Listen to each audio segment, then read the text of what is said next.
ने दुनिया में मचाई है हलचल और अब समंदर से लेकर आसमान तक होगा भारत का दबदबा। जी हां, 85,000 करोड़ की वो मेगा डिफेंस डील जिसने दुश्मन की नींद और होश दोनों ही खत्म कर रखा है। क्या अब भारत में बनेगा दुनिया का सबसे घातक आयरन डोम? चलिए खोलते हैं पीएम मोदी के इजराइल दौरे की वो सीक्रेट फाइलें आज इस रिपोर्ट में। बहुत स्वागत है आपका। आप देख रहे हैं प्राइम न्यूज का डिजिटल प्लेटफॉर्म और मैं हूं आपके साथ श्रुति अंगद।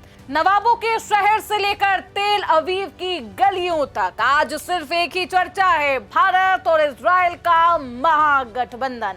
17 नए समझौते, घातक ड्रोन और वो मिसाइलें जिनका निशाना कभी चूकता नहीं। क्या भारत बनने जा रहा है दुनिया का नया डिफेंस हब? आपको समझाएंगे इसका पूरा गणित। प्रधानमंत्री नरेंद्र मोदी की इजरायल यात्रा सिर्फ एक कूटनीतिक मुलाकात नहीं, बल्कि ये भारत की सुरक्षा दीवार को अभेद बनाने की शुरुआत है।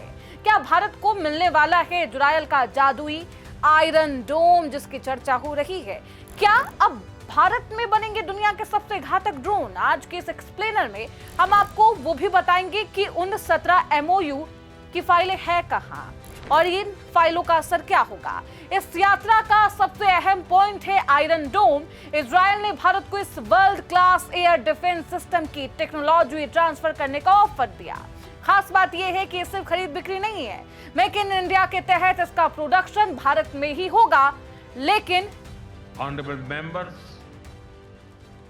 we are both ancient civilizations, and it is perhaps no surprise that our civilizational traditions also reveal philosophical parallels. In Israel, the principle of Tikkun Olam speaks of healing the world. In India, Vasudhaiv Kutumbakam affirms that the world is one family. Both ideas extend responsibility beyond immediate boundaries. They ask societies to act with compassion and moral courage. Judaism emphasizes. बात सिर्फ यही नहीं है, बात iron डोम तक सीमित नहीं, चर्चा तो आयरन बीम की भी है। आयरन बीम क्या आप सोच रहे होंगे? देखिए, एक लेजर बेस्ड सिस्टम है, एक ऐसी तकनीक जहां मिसाइल की जरूरत नहीं, सिर्फ रोशनी की एक किरण दुश्मन के ड्रोन को राख कर देगी। साथ ही डेविड्स स्लिंग और एरो जैसे long range missile defence system पर भी बातचीत आखिरी दौरे में है। आधुनिक युद्ध अब आमने सामने से ज्यादा आसमान में होंगे, इसलिए भारत और इजराइल अब मिलकर हमीर्स और हेरोन MK2 ड्रोन भी बना सकते हैं। आपको बता देते हैं कि वो कौन कौन से घातक हथियार हैं जो भारत की ताकत को और मजबूत कर सकते हैं। स्पाइस 100 ये एक सटीक निशाना लगाने वाला बॉम्ब है। रैमपेज ये हवा से जमीन पर मारने वाली मिसाइल है। आइस ब्रेकर ये समंदर में दुश्मन को तबाह करने वाली क्रूज मिसाइलें हैं। समुद्र में ही सब कुछ तबाह हो जाएगा। लॉरा सुपरसोनिक मिसाइल सिस्टम सबसे घातक है।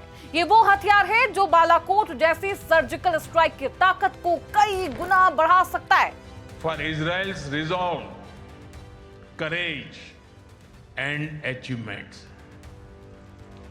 Long before we related to each other as modern states, we were linked by ties that go back more than 2,000 years.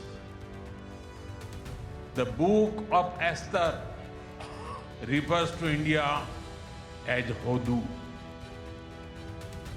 The Talmud records trade with India in ancient times. और graphics के माध्यम से आपने इस बात को समझा भी होगा।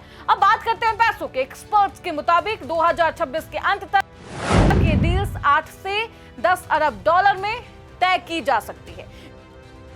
जैसी ये खबरें आई, भारतीय डिफेंस कंपनियों के शेयर रॉकेट बन गए। क्यों? क्योंकि इजरायल अब भारत को अपना कस्टमर नहीं, अपना पार्टनर मान चुका है।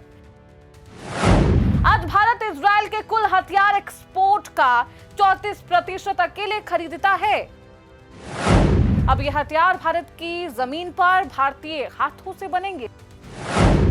रक्षा के अलावा 17 अन्य क्षेत्रों में भी समझौते होने वाले हैं।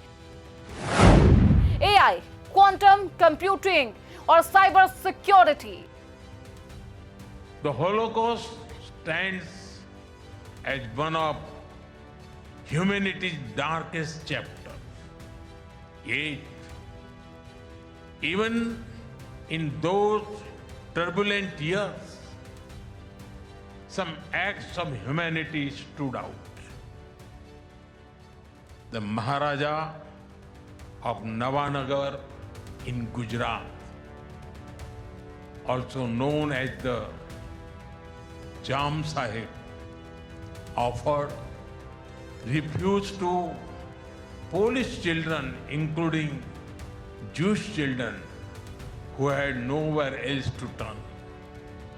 I am told that a statue of Jam Sahib was unveiled in Moshav Nevatim recently. Thank you. ये वो मोर्चे हैं जहां इजरायल दुनिया का लीडर है और भारत को इसकी सख्त जरूरत है। साथ ही दोनों देश फ्री ट्रेड एग्रीमेंट पर भी काम कर रहे हैं, जिससे व्यापार के नए रास्ते खुलेंगे। ये आयरन दोस्ती अब सिर्फ बंदूकों और मिसाइलों तक सीमित नहीं, बल्कि टेक्नोलॉजी और इकोनॉमी का एक नया हब बन रही है। तो क्या भारत अब पूरी तरह सुरक्षित होने की दिशा में बढ़ चुका है? क्या इजरायल के साथ ये साझेदारी चीन और पाकिस्तान जैसे देशों के लिए एक सख्त संदेश है? निश्चित रूप से ये डील्स भारत की सैन्य ताकत और मेक इन इंडिया के सपने को एक ऊंचाई तक पहुंचाएगी। आपको क्या लगता है, क्या भारत को आयरन डोम की जरूरत है? आप हमें कमेंट सेक्शन में जरूर बताएं। बहुत शुक्रिया इस रिपोर्ट को देखने के लिए। देखते रहिए प्राइम न्यूज का डिजिटल प्लेटफॉर्म।